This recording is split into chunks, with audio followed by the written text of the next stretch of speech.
Muy bien, saludos cordiales.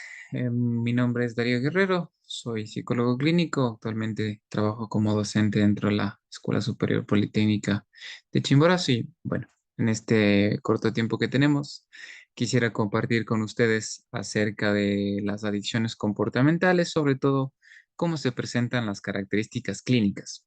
Entonces me gustaría, bueno, que vayan viendo un poco el material que he preparado para que ustedes puedan revisarlo en este momento y bueno, que conozcan acerca de este tema. ¿Qué son las adicciones comportamentales? ¿A qué nos referimos? ¿Cuándo empiezan? Eh, ¿Cómo va la evolución? ¿Qué tipo de adicciones realmente nosotros conocemos? Es lo que vamos a ver durante estos 10 minutitos que tenemos dentro del tema. Bueno, ¿qué son las adicciones comportamentales? Se convierte en un problema cuando una persona tiene un comportamiento, una conducta frente a, puede ser un estímulo, ¿no? Como el juego, la compra, etcétera.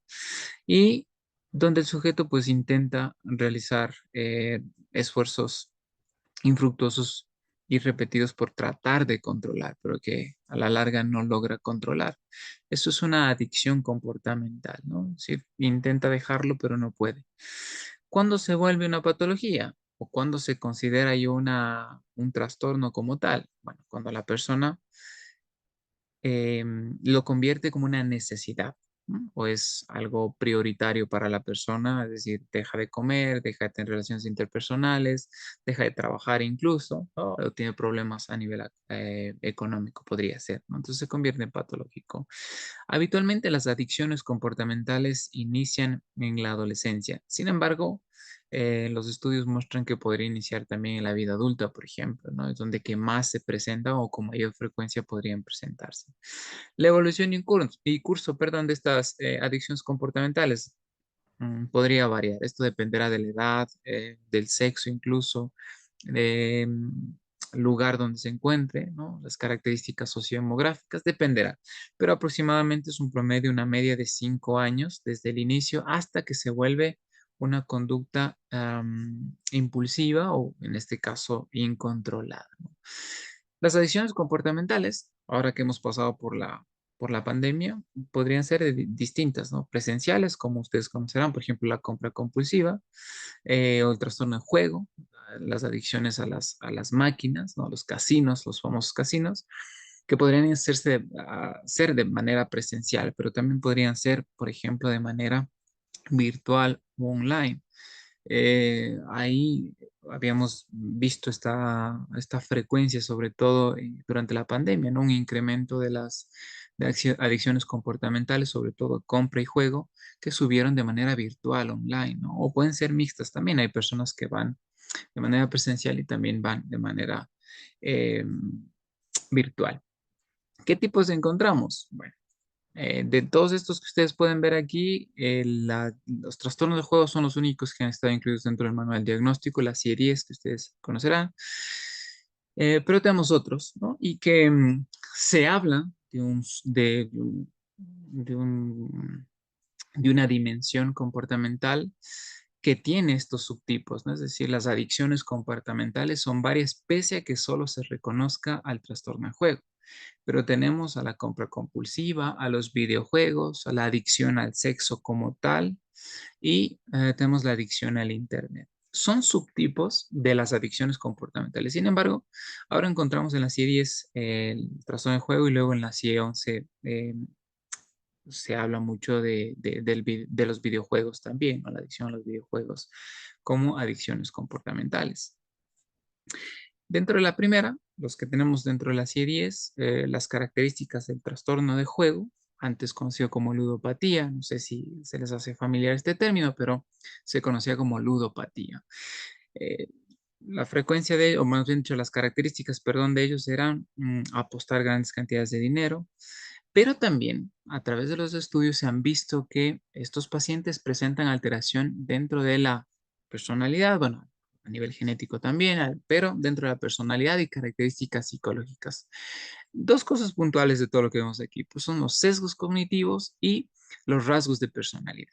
que estos se van repitiendo en los diferentes subtipos y esto hace pensar que es una dimensión, ¿no? Es decir, todas se repiten y por tanto podemos hablar que no solo es el trastorno de juego el único o la única adicción comportamental, que debería incluirse el resto, compras compulsivas, adicción al sexo, videojuego, internet, ¿no? Entonces, la personalidad o rasgos de personalidad, impulsividad, evitación al daño, dependencia a la recompensa, estos rasgos de personalidad comparten con el resto de subtipos, ¿no? Y esto hace pensar que es una dimensión, ¿no? Por tanto, la prevalencia de esta psicopatología es de un 1% de la población, mayor riesgo obviamente en las personas de sexo masculino o de género masculino y se ha visto también asociado conductas disociales a trastorno del juego. Lo mismo, bueno, podríamos hablar de la compra compulsiva. Sin embargo, solo para hacer un pequeño paréntesis ahí, los sesgos cognitivos pueden ser varios, no son pensamientos irracionales. Dentro de los más frecuentes vamos a encontrar la ilusión de control, que las personas creen que llevar amuletos, a veces llevan, como dicen, la pata de conejo que les ayuda a apostar y hacer, eh, que les ayuda a ganar, ¿no? O llevar la misma ropa, por ejemplo, es un sesgo cognitivo, creen controlar esas circunstancias a través de amuletas. Entonces, es la ilusión de control, también el error de atribución, ¿no? Atribuir ganancias a factores internos, por ejemplo, hoy día estuve de suerte, me levanté con el pie derecho, la máquina estaba fría, o luego de cierto número de personas que llegan a ganar la máquina, el quinto es el que llega a ganar, etcétera. La personificación también o el azar autocorrectivo, que son otras características. La compra compulsiva sigue este mismo patrón, ¿no? Rasgos de personalidad, sesgos cognitivos o características psicológicas, ¿no? Los rasgos de personalidad se han visto, por ejemplo, la compra compulsiva, perdón, más extrovertidos, más neuroticismo. Se ha visto también altas puntuaciones en impulsividad, ¿no? También en urgencia positiva y negativa, en busca de novedad, en autodirección, en cooperación y también, obviamente, que esta característica no la había mencionado, pero que cabe destacar que también tienen una disregulación emocional, ¿no? En este caso, la prevalencia es mucho mayor en mujeres, de entre 1 al 7% en población general, ¿no? Los videojuegos, obviamente, está más asociado a los hombres, o género masculino, y en población adolescente, ¿no? Que serían los más afectados. Si ustedes ven aquí, las características siguen compartiéndose, ¿no? Mayor impulsividad, agresividad, introversión, neuroticismo, ¿no? Siguen compartiéndose. Pero hay otras características que también sobresalen, por ejemplo, niveles bajos de autoestima, introversión, alta sensibilidad al rechazo social y conflictos interpersonales, lo que haría que estas personas lleguen a aislarse, por ejemplo, y entrar en la adicción al videojuego, ¿no?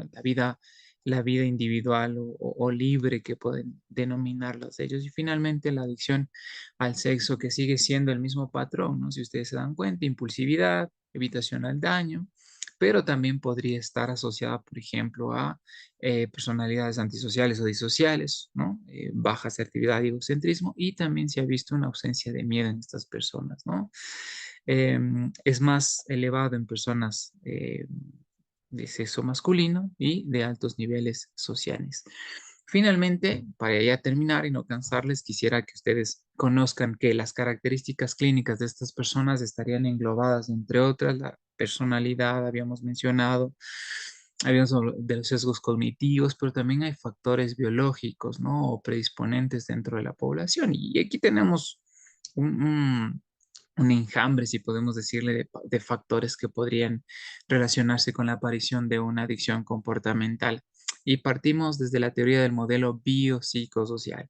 Parte genética, personalidad, y bueno, dentro de todo esto podemos hablar, entre otras, nivel socioeconómico, regulación emocional, estilos cognitivos, estado de ánimo, edad, sexo, entre otras, que se convertiría prácticamente en una interacción entre factores biológicos, predisponentes, factores psicológicos, factores causales y los factores sociales como factores detonantes, que sería prácticamente las características clínicas globales de todo lo que hemos hablado durante esta tarde.